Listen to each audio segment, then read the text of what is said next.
আসসালামু আলাইকুম। আজকের সভাপতি আমাদের থানার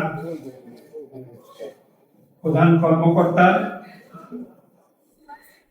মাসুম প্রধান, আমাদের থানার ভারপ্রাপ্ত কর্মকর্তা সহ আমার নাগরপুর থানা আওয়ামী লীগের ভারপ্রাপ্ত সভাপতি, বীর মুক্তিযোদ্ধাগণ, আমাদের বিভিন্ন ইউনিয়নের চেয়ারম্যান বৃন্দ, সরকারি বিভিন্ন অধিদপ্তরের কর্মকর্তা বৃন্দ, কলেজের অধ্যক্ষ বৃন্দ, ছাত্র শিক্ষক থেকে সকলকে আমি ধন্যবাদ জানাই যে আপনারা এখানে উপস্থিত হয়েছেন। বিশেষ করে আজকে ছুটির দিন। আপনারা জানেন যে গত 4 মাস মন্ত্রিসভায় দায়িত্ব পাওয়ার পর থেকে আমার যাওয়া আসাটা একটু কষ্টসাধ্য হয়ে গেছে। সেই জন্য আজকে সামগ্রিকভাবে একটা আলোচনার আয়োজন করা, আমি মনে করি যে এই আলোচনাটা অত্যন্ত ফলপ্রসূ হবে। আমরা আমাদের তৃণমূলের মানুষকে সহজেই একসাথে পেলে তাহলে উন্নয়ন কর্মকাণ্ডগুলি সমন্বয় করে করতে পারবো।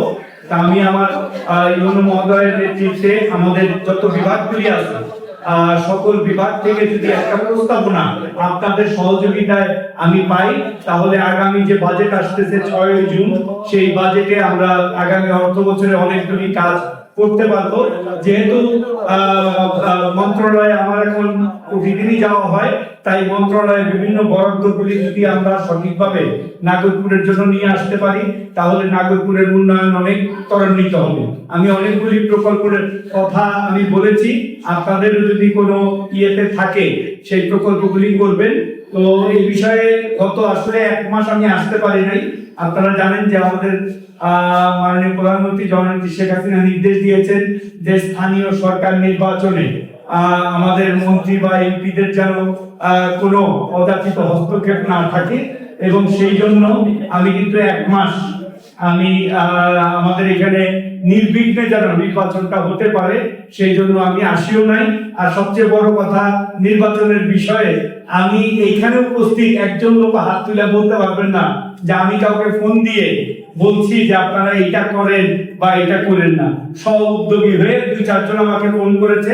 আমি সবাইকে নির্দেশ দিয়েছি যে মাননীয় প্রধানমন্ত্রীর নির্দেশ সেটাই বাস্তবায়িত হবে, এবং আমি ধন্যবাদ জানাই যে আমার উপজেলা নির্বাহী কর্মকর্তা এবং থানার ভারপ্রাপ্ত কর্মকর্তা এবং তাদের নেতৃত্বে আমাদের নির্বাচন কর্মকর্তা সকলের উদ্যোগে আমাদের এখানে একটা প্রতিদ্বন্দ্বিতাপূর্ণ নির্বাচন হয়েছে, কোনো সহিংসতা হয় নাই। আমি মনে করি যে এটাও একটা দৃষ্টান্ত হিসেবে থাকবে। তো আমাদের যাতে নির্বাচনগুলি প্রতিযোগিতামূলক হয়, এই জন্য মাননীয় প্রধানমন্ত্রী এই উদ্যোগগুলি নিয়েছে। স্থানীয় উন্নয়নে উপজেলা পরিষদ, বিশেষ করে ইউনিয়ন পরিষদের গুরুত্ব অপরিসীম।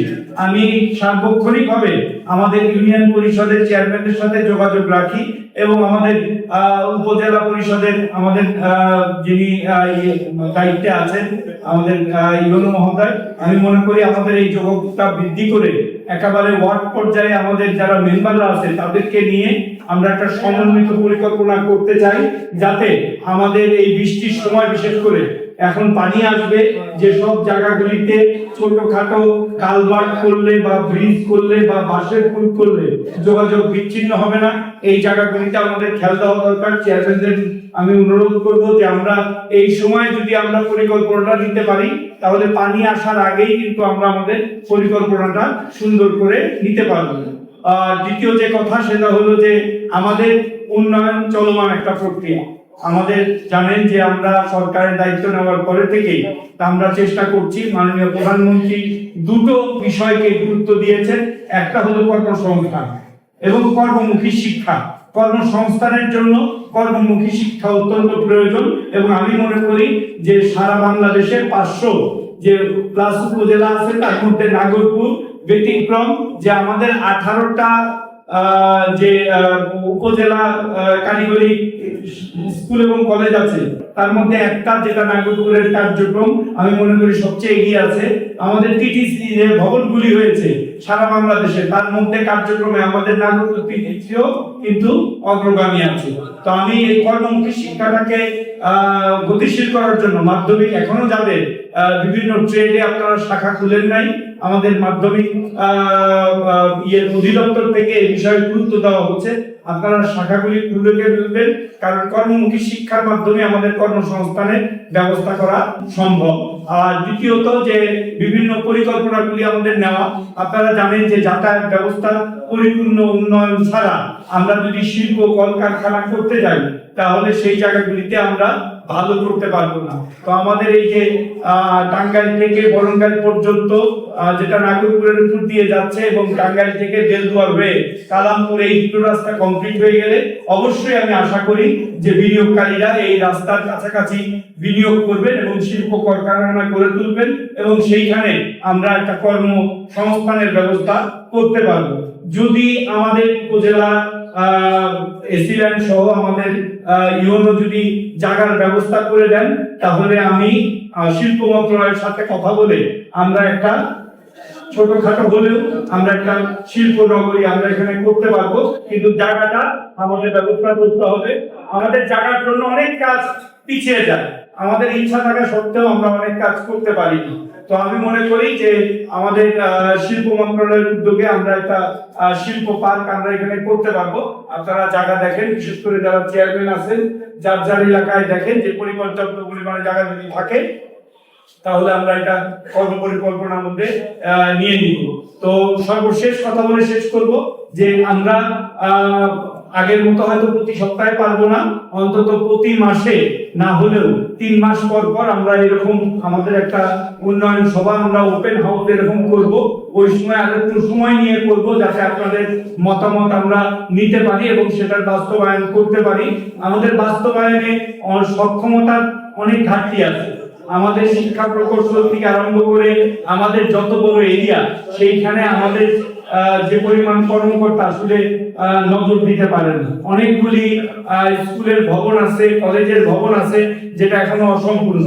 আমি বলবো ইউনো মহোদয়কে যে এই জিনিসগুলোর উপরে একটু গুরুত্ব দেওয়ার জন্য যাতে এগুলো দ্রুত শেষ হয়। মাননীয় প্রধানমন্ত্রী বলেছেন যে যে কাজগুলি চলমান সেগুলো যত দ্রুত সম্ভব আমরা যেন শেষ করে দৃশ্যমান করতে পারি। এই জন্যই কিন্তু এবারের বাজেটটা প্রণয়ন করা হবে। আর দ্বিতীয় যে জিনিসটা সেটা হলো দ্রব্যমূল্য, যেটা আমার মন্ত্রণালয় নিজে কাজ করে। আমি অলরেডি আমাদের কৃষি কর্মকর্তার নেতৃত্বে আমাদের ঢাকা থেকে এখন কি বলবো, যারা সবজি ক্রয়ের জন্য লোক আসে তারা ট্রাক দিয়ে এখান থেকে সবজি ক্রয় করে নিয়ে যায়। বাকি যারা আছেন আমাদের কৃষি অফিসারের সাথে যোগাযোগ করবেন বিভিন্ন পয়েন্টে, বিশেষ করে চেয়ারম্যান যারা আছে আপনাদের উৎপাদিত পণ্যগুলি জানি আমরা সরাসরি বাজারজাতের ব্যবস্থা করতে পারি। সেই জন্য আমরা অলরেডি ব্যবস্থা নিয়েছি। অলরেডি 2 ট্রিপ মনে হয় হয়ে গেছে, 3 ট্রিপ হয়ে গেছে, আরো হবে। আপনারা সমন্বিতভাবে নিলে আমরা করতে পারবো। আমাদের এই কৃষকের উৎপাদিত পণ্য ভোক্তা পর্যন্ত পৌঁছানোর যে সাপ্লাই চেইনটা, এটাকে আমরা ইমপ্রুভ করার জন্য আমরা নিরলসভাবে কাজ করে যাচ্ছি।